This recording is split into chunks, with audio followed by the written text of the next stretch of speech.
can't believe I'm seeing people and you're not in little squares. It's kind of amazing to be here, and thank you. I wish we could do something about the heat. 19 years ago, in that hopeful April following 9/11, Bob and I introduced the first Tribeca Film Festival. Now, I was sure of a couple of things. First, bring people back downtown, celebrate our community's resilience, doing it with movies. It would be a one-off.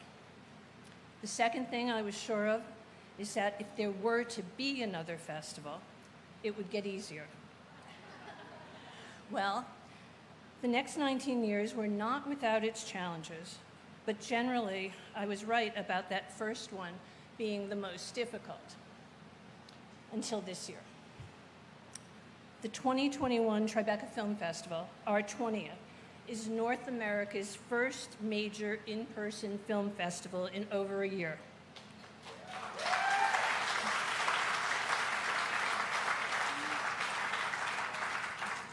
No one has been left unscathed by this pandemic.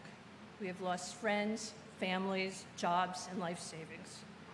The absence of not being able to gather took its toll in profound and emotional ways and psychological ways that we'll still find out for years to come how that's affected all of us. Yet, in other ways, the past year has brought us closer than ever before.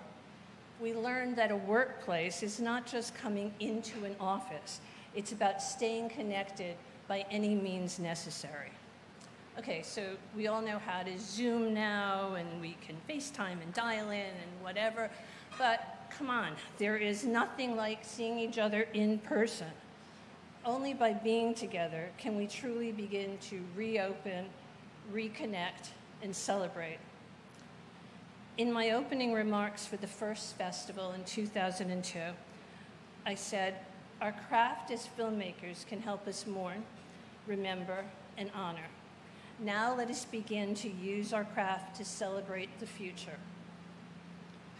We never imagined that our founding message of hope and revitalization would be so relevant in our 20th year. Today, we are putting on our most ambitious festival yet.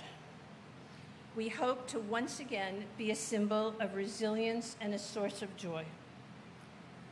Artists, like all of you in this room know, can convene audiences unlike anyone else. It's through the arts that we learn our cultural history, develop acceptance for each other, and find ways to actually listen to each other. We started planning this festival during the height of the pandemic. We didn't know if we could really pull it off, but no was never an option.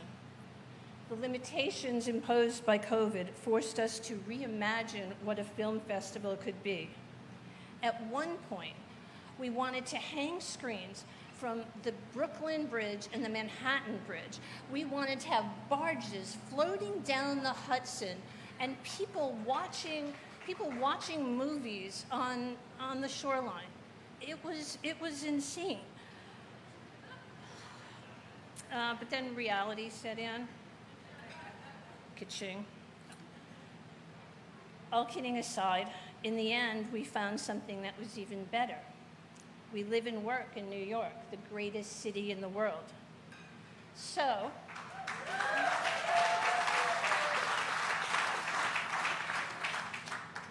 welcome to your Big Apple multiplex.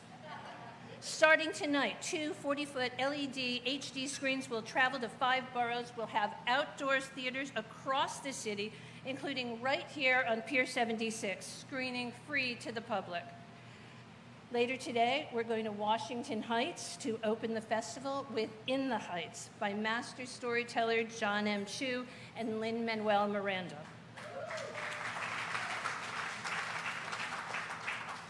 While we never forget that our roots are firmly planted in New York City, the Tribeca Festival has become an international event. This year's feature creators from India, Brazil, Sudan, Qatar, Wales, Finland, and Staten Island. We're screening in Staten Island too, so don't miss that. Our commitment to diversity goes beyond our film choices. It's in our DNA. The whole world is talking about diversity behind the camera and diversity in the office.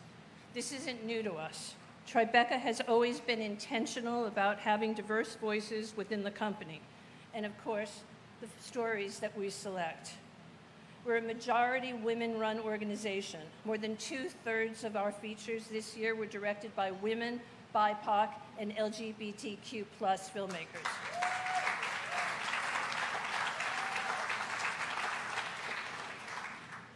It takes more than a village to produce Tribeca. I couldn't begin to name all of the people who are making this year's festival a reality. Our new partners at Lupus Systems, led by James Murdoch, thank you for your belief and support in Tribeca as we move into the next decade.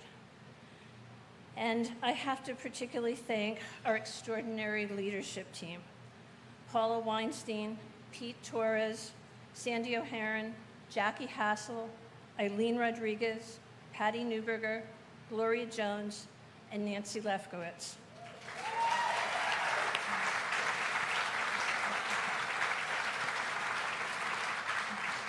I can't thank you enough for all the work that you actually have done for the film festival and for our community, but a note of personal thanks. I know that without all of you, I wouldn't be able to get up in the morning, so thank you. And then there's Bob. Thank you for giving me the opportunity of a lifetime. Oh dear, over 30 years ago. And I thought that was only going to last a year. And now it's my honor to introduce one of our biggest supporters. He guided New York through the COVID crisis with confidence and determination. He fought for the resources to make sure we could all get vaccinated and our communities could make it through this unimaginable storm. And now he is leading us through the reopening while making sure we are safe. He has galvanized us to rebuild, renew, and reimagine even a film festival. Please welcome my friend, Governor Andrew Cuomo.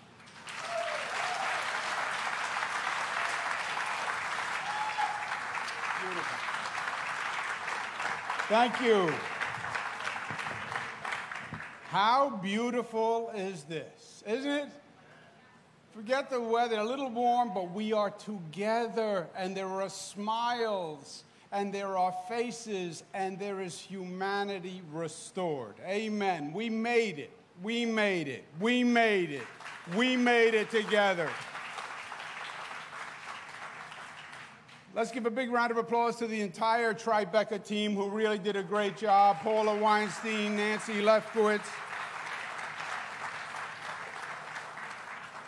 Jane Rosenthal is a force of nature. She is not kidding when she said that she would plan movies hanging off the Brooklyn Bridge and the Manhattan Bridge. She called me up and she said, "What's the state's policy regarding movie screens hanging from the Brooklyn Bridge?" I said, "I have no idea what the state policy is." But she was determined that Tribeca was going on and she was going to find a way, and she did. Let's give her a big round of applause.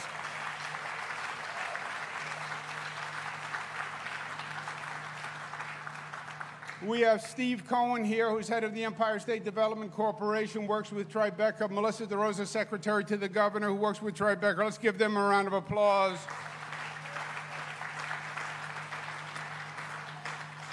To all of you, the judges, the jurors, the masters of the craft, I have great respect for you. I also understand the integrity of the progress. In truth, I called Jane, and I said, "Jane, you know, I would like to be a judge this year in Tribeca." And Jane said, "No." And I said, "Well, maybe I could just be a juror. I can be on a panel." She said, "No." I said, "How about if I'm an honorary juror and I vote, but you don't have to count my vote? I'm just an honorary juror." She said, "No." I said, "Why?" She said, "Because you have no expertise whatsoever in the area." I thought, a little harsh, a little frank, a little candid, but true. You are the expert. So give yourselves a round of applause for being part of this. I want you to appreciate where you are today. You are on Pier 76. You don't know what Pier 76 is because Pier 76 did not exist before today. As a matter of fact, later this afternoon, we're actually going to cut the ribbon on this new pier. This was the New York City tow pound. This was where you came when your car got towed. It was a metal shed. That's what it was. It was a metal shed. I know none of you got your car towed. That's okay. It was a metal shed where basically cars were parked, and it was that for 23 years. 23 years ago, the Hudson River was being redone, and we set up the Hudson River Park Trust. And 23 years ago, New York City signed an agreement that said they would make their best efforts to move the tow pound as soon as possible. 23 years. But as part of our lesson of COVID, seize the day, seize the moment, make things happen. After 23 years, the tow pound is gone. This is going to be a beautiful public space on the Hudson, looking into the river, one of the most beautiful views and pieces of real estate in New York City, restored to the public. And we're going to do that today, and you're the first ones who are on the pier. So thank all the people that made that happen.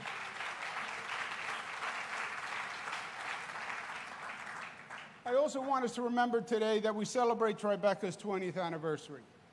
And we celebrate 20 years of what has become an institution in this city and this state. An institution that reminds us that the arts are the energy and the rhythm of New York. The arts are what make New York, New York. It is the creative tension that is New York City. It brings people from all across the globe. And Tribeca has institutionalized that every year in this film festival. That is a remarkable accomplishment. But I want you to remember where Tribeca was conceived and why it was conceived. After 20 years, it's hard to remember conception. But Tribeca was conceived post 9/11. That's why Tribeca was started. Because after 9/11, the entire city was depressed and distressed. New York was a target, an international target. And people believed it was damning for the future of New York. And it was damning for the future of downtown. Nobody wanted to go downtown because, God forbid, that's the memory. God forbid that might be a place of attack. And Tribeca said, we are more resilient than that. We have more strength than that. You're not going to put New York down. Yes, you can knock us down. But we're going to get back up, and we're going to get back up together. That's what formed Tribeca. It was that catalyst, that galvanizing of human spirit, post 9/11. And then it went on for 20 years. The post-COVID moment is much like the post-9/11 moment when you think about it. COVID hit New York, and it hit New York hard. It knocked New York right on its tuchus, as we would say in Italian. And a lot of people pointed their finger at New York. A lot of people left New York. New York was isolated. And a lot of people said it was those people in New York, just almost as if we had something to do with the cause of the COVID infection. Ignorant, divisive, but that was the tone last year. And many people blamed New York for New York's own demise with the COVID infection rate. Now, ignorant, because as Scott Burns will tell you, we had nothing to do with the fact that COVID came here. China, China, China. Yeah, the virus may have started in China, but the virus went to Europe, and nobody knew. With all the great federal expertise and all the alphabet soup of agencies, nobody knew. It went from China to Europe, and the flights were coming from Europe to New York, from Italy, from Spain, from France, and they were bringing COVID here for months before we knew it. And we had the highest COVID rate on the globe. On the globe. And the lights on Broadway went dark, and the music in the garden stopped, and the sounds of sirens became the sound of the city. And it was desperate. But you know what New Yorkers did? New Yorkers came together, and New Yorkers rose up, and New Yorkers said, we will make it work. We will get past ourselves and our fears.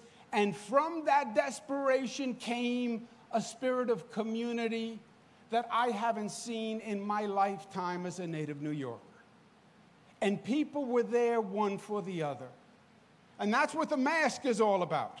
I wear a mask for you, you wear a mask for me. I wear a mask because I care about you. And you wear a mask because you care about me. And we did it.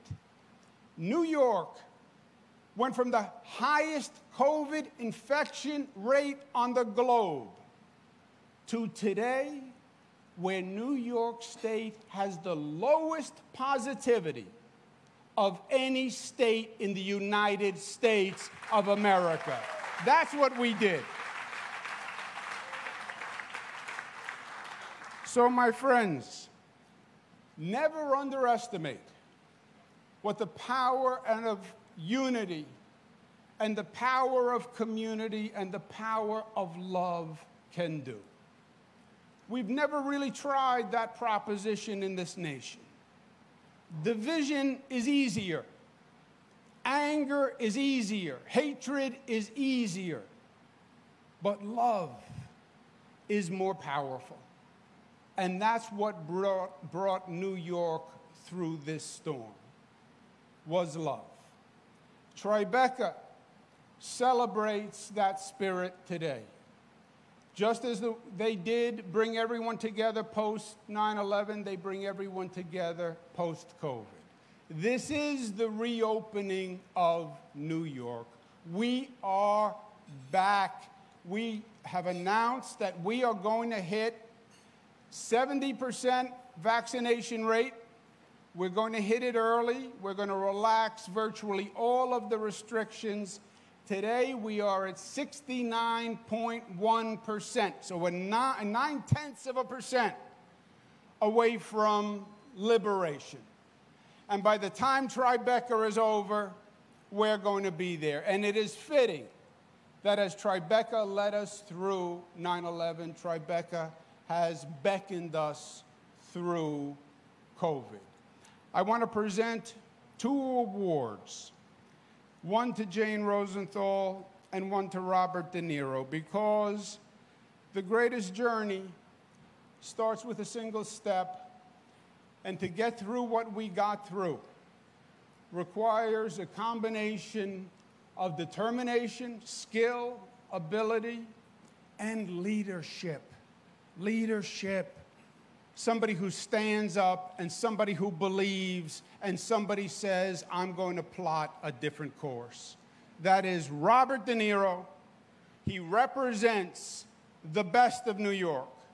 The talent, the strength, the resilience, the backbone, the values, the principles, the outspokenness. That is Robert De Niro. He is New York tough.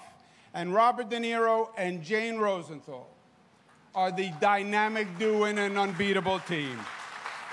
Thank you, and God bless all of you. You have the plaque?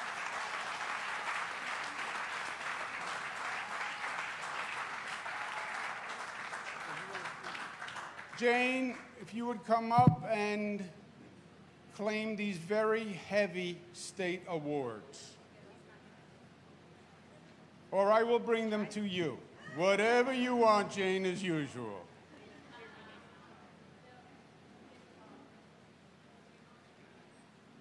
Ladies and gentlemen, Robert De Niro and Jane Rosenthal.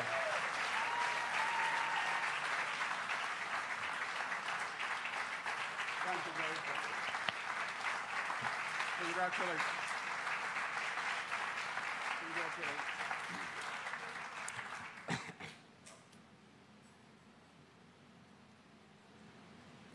Thank you. That's all I can say. Thank you.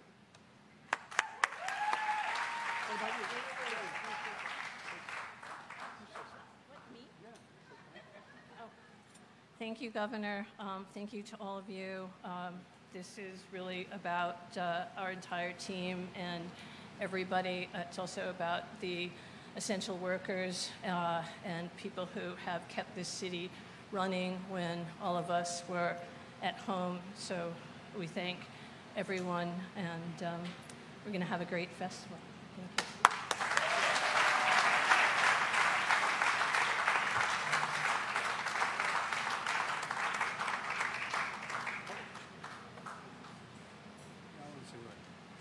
I want to thank Andrew. Thank you, Andrew.